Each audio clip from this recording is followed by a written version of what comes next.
Okay, hi. So before we move on the topic of effort, which is the first aspect of meditation, I would like to talk about devotion and faith.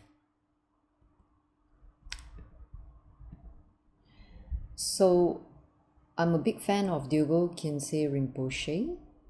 He was the abbot of Secheng Monastery, and just looking at his face, he has a lot of love and compassion. So you know that he has attained wisdom, and compassion flows through his speech, body and mind. By just looking at his photo, right? You can tell. So he said this in his book, Peace Instruction, which I've been reading. He said, "Devotion is the most important quality to possess.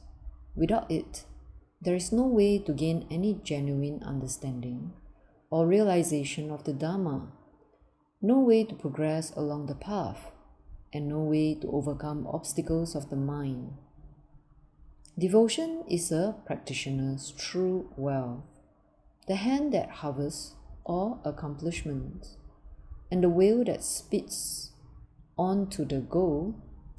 When your mind is uplifted and transformed by hearing the life stories of Buddhas and saints, you experience clear faith." So I started the path with wisdom, and to be honest, it's very hard. Um, although I had faith, although I didn't think that I had faith, I was really driven by wanting to end suffering, because since young till now, I found that life is truly suffering. I don't find Earth a very kind place. I find that there's a lot of selfishness and control here, and I wanted to really experience the end of suffering. Another word for nibbana is the end of suffering, actually. So I was really I had a lot of self-reflection and wisdom, fortunately, but unfortunately I didn't have the kind of devotion. I wasn't devoted to the triple gems, right? Buddha, Dhamma, Sangha. I was very devoted to the practice, to the Dharma. So okay lah, you can say there's devotion here, but in Tibetan Buddhism, their devotion is truly to the teacher, and to the Buddha, to saints. But actually, even in Theravada Buddhism, it's true lah, because if you go to the Thai forest monastery, you can see there's a lot of devotion to the monks. So and if you're unlucky and you meet a not so virtuous monk, or non-realized, or not a very well practiced monk in any tradition, unfortunately, if you are devoted to that, then you could be taken advantage of lah. So basically, the Buddha always says to check the teacher, right? In Tibetan Buddhism, say check the teacher for 3 years, So in early Buddhist texts, the Buddha also say you must examine your teachers, examine their level of greed, hatred, and delusion. So actually, yes, the Buddha also says that, in a way, strongly imply lah, why must you check the teacher? Because you're going to be devoted. Because devotion is love. And what is love? Love is part of compassion, remember? Compassion, love, they are all aspects of an unconditional love, right? So devotion is love. And that would be right intention, wise thought. So therefore, it truly is the doorway to spiritual practice. Okay, only when you're that devoted can you have faith. Are you willing to wake up at 3 a.m., okay, to practice? Even though, to be honest, 3 a.m. is not really necessary, but at least you'll wake up, okay? The first thing you do is to practice, and you will feel uncomfortable not practicing the whole day. That is devotion and faith to the practice, to your teacher, to the Buddha. And here I would like to say, right, he said, when your mind is uplifted and transformed by hearing the life stories of Buddhas and saints, you experience clear faith. And I would like to say how true this is. Because during the pandemic, I had nothing much to do, and I just wanted to watch spiritual films. There were not many Buddhist ones, so I saw all the Christians ones.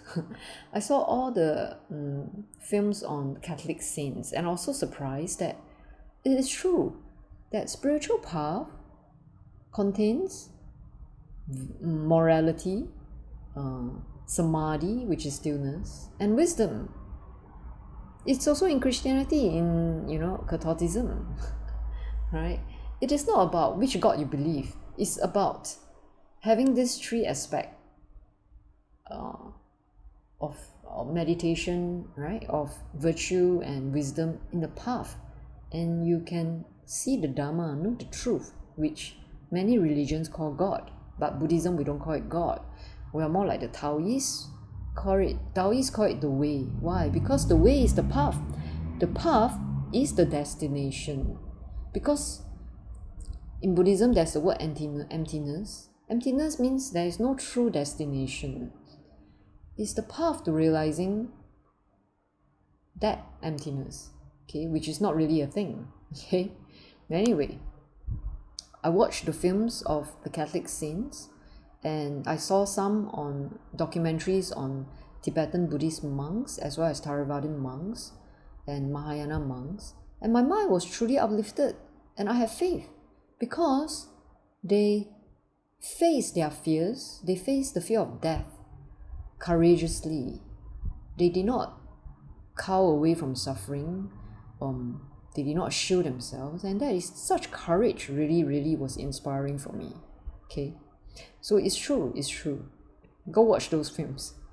Right. So this from my teacher from Deep Spring Meditation Center. He said, I cannot say what faith is.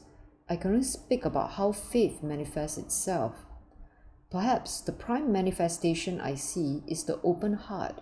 So faith is an open heart. Okay. It's a heart of surrender, of a heart that embraces. The heart that knows I'm not in control. That means giving up control, knowing that you have no control over circumstances. You have no control that when conditions come, your body is going to feel fear. You've got no control. It's going to feel fear. And then you realize, actually, I'm not running the show. And you're able to accept that. That's faith. Because we never truly run the show. We can't even tell when we're going to die. And when death comes, we're all surprised. We don't know which day, which minute, which hour, right? We are not the director of our show, actually. So, say, I do not really understand anything, but I'll try to greet whatever with love, you see? Because this is right intention, right thought. I'll greet anything, whatever, with love and compassion, whatever is put before me. Okay, even anger, when anger arises, you have compassion for it. That's how it dissolves. Because love is the antidote of hate. The Buddha said in the Dhammapada, okay, hatred does not cease by hatred. It can only be ceased by love. That is the natural law. Therefore, have compassion when you have hatred, such as anger or fear arising in your heart. I will try to attend the fear with compassion and allow that fear to dissolve so I may move back into love, you see, into right thought, right intention. This is the demonstration of faith. Faith of what? Having faith that love is the antidote for hate, the law of nature, and having an open heart. Open heart means love and universal compassion, isn't it? To be able to embrace, accept, and realize no one here is running the show. Not the thinking about faith, okay, but the living in faith. Living in faith means facing difficult moments, facing resentment in your heart, and applying compassion, is faith. In this way, faith precedes wisdom. It's true, right? Because sometimes you no matter how you reflect, when this anger arises because of this condition, right? Then you reflect away with wisdom. Then again it happened, then you reflect. But however, no matter how you reflect, it cannot beat facing that anger with faith. Meaning, embracing that anger, knowing it's impermanent, and having compassion for the self. That means you don't even need to reflect on it, you just apply it already. And then you see the result for yourself. That's faith. Okay? So Ajahn Anand have a talk called First Faith, Then Wisdom.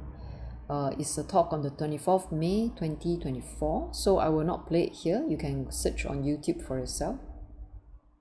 First faith, then wisdom, you see? That's what he said too. What is faith according to the Buddha?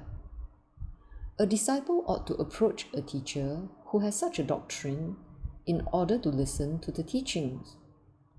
The teacher explains Dhamma with its higher and higher stages, with its better and better stages, with its dark and bright sides. When they directly know a certain principle of those teachings, in accordance with how they were taught, the practitioner comes to the conclusion about the teachings. They have confidence in the teacher. Oh, the Blessed One is a fully awakened Buddha. The teaching is well explained. The Sangha is practicing well. When someone's faith is settled, rooted and planted in the realized one in this manner, with these words and phrases, is said to be grounded faith that's based on evidence. It is strong and cannot be shifted by any other ascetic or Brahmin or God or Mara or Brahma or by anyone in the world. Right? Meaning somebody come to you, hey, my God is better than your Buddha lah. You'll be like, what God? Okay. Buddha didn't say he's a God. He just really taught this path which I have experimented with. Okay. First, I listened to it on the lower level, so-called lower. Actually, there's no lower or higher, because whatever it is, it leads you on the path. It's a gradual path, as I shared in my first and second session. Yeah, you cannot jump straight to the highest teaching learning when you have not experimented with the path. For example, adopting precepts to cultivate compassion, to see how it changed your life. If you can't even do that, okay, how are you going to understand the deep sayings? Okay, like hatred cannot be seized by hatred, can only be seized by love. You'll be like, what is that? Correct, because you haven't even practiced the precepts. How can you understand that? No way, right? Okay, so when you practice those precepts, cultivate love and truly understand what the Buddha says in his verse, and then be like, oh wow, this is such a great teacher, he knows what he's talking about, right? He's full on, man. He's not bluffing me, right? Then anybody tell you, my God is better than your God, my God can bring you to heaven, your Buddha cannot, then you'll be like, what God? Okay, you won't listen to all those nonsense. Then you approach other religions with the same lens as how I viewed the movies of Catholic saints, right? As I shared with you earlier. Okay. Right. So that is how you scrutinize whether a teacher is authentic or not. Okay, by experimenting. So don't be afraid, don't fear. Experiment, know for yourself. This is the best way to discern, okay, whether a path is right for you or not. So Nyanaponika is the first German Theravadan monk. He said, same, right? Faith comes with devotion. They are not separate. To have faith, you must have devotion. To have devotion means you have faith. One who is incapable of a reverential attitude, meaning devotional attitude, will also be incapable of spiritual progress beyond the narrow limits of his present mental condition. Meaning, for the sake of love, devotion, and faith, the greater belief, that's not belief. Yeah lah, you must have faith that what the teacher says is true. So for example, like if I have cultivated compassion through precepts and I've experimented and know for myself it's true, my heart has opened, it's softer, I'm happier, and then I trust this teacher more and more, so I have a reverential devotion to this teacher, isn't it? And I have faith, whatever he tells me, I'll do it, or whatever she tells me, I'll try it, you know, even if it is scary. Of course, it's a gradual path. You don't go and scare yourself, okay, right away. So many people think that meditation means that you no longer feel scared. Once you meditate, you no longer feel scared. I had that same thought as well. It's delusional. No. Meditation, mindfulness is not to get rid of stress. This is so wrong. Okay, in secular mindfulness, a lot of people think that way, and it is so wrong, because the practice in mindfulness and meditation is to cultivate your heart to be so open that it can embrace the scariest thing in your life. It is not to get rid of the scariest thing in your life at all. It is not that. Okay, so understand this. And faith and devotion are your great helpers to face the darkest emotions of your heart. Devotion accelerates the practice. Okay, unless 5 kinds of emotional barrenness is given up and 5 emotional shackles cut off, practitioner finds it hard to see growth, achievement, or maturity in this teaching and training. They are meaning if you lack devotion and faith. But of course, first you must check the teacher and check the teaching first, right? You must try experiment first. Okay, so that is a must do. Okay, must check the teacher, check the teaching, apply in your life first. Then you have devotion, right? Because if you don't have devotion and faith, then what will arise? You have doubt in the teacher, doubt in the teachings, doubt in the people practicing in the circle, doubt in the training of cultivating virtue, stillness of your heart and mind, and wisdom, and you'll be upset with spiritual companions, and you'll be closed off. Yeah, you'll be upset, basically, if you have no faith. Yeah, that's why in the spiritual circle there's so many quarrels. To be very honest, I have unfortunately I have been in many spiritual circles, met many different people, and we all have different understanding, but we lack that love, and that causes us to close up to one another, and we become upset. Yeah, because there is no respect. So basically, I've learned my lesson in that way. I've learned that to be open, to be respectful, that yes, a good spiritual path contains these 3 aspects: virtue, stillness of the heart and mind, and wisdom.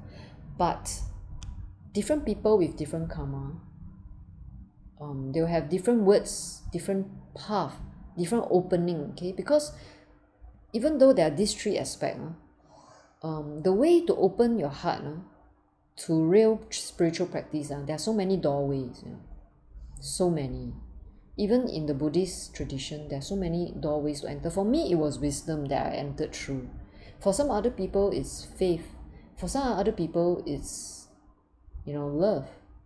For some other people, it's being methodical, right, about the practice, and then they realize. For some people, it's vows, it's aspiration. You see, for some people, it's true devotion, right? So you cannot really say. Okay, you have to find out for yourself. So what are the shackles that you have to give up, okay, in order to give up? Okay, right? So when you release all these doubts, then your mind inclined towards keenness, being keen on the path, being committed, persistence, and striving. So this is the 5th kind of emotional barrenness they have given up. Okay, so when you give up all these barrenness, that means then you develop faith and devotion rather than doubt. Okay, then you will have keenness, commitment, and persistence. Okay, and then what are the emotional shackles? Shackles are like chains in a prison that chain you up, don't allow you to progress. What are they? Great passion and thirst for sense pleasure. Sense pleasure means pleasure of the body. Greed for the body, you see, they're related. Greed for form, you see, related. Eat and indulge in sloth and torpor. Okay, right? So again, it's the body, right? Hoping to be reborn as God. Okay, emotional shackle for true freedom, wanting to be reborn as a God. Okay, it's also possible. By this precept or observant, or fervent austerity or spiritual life, one person may think, may I become one of the gods?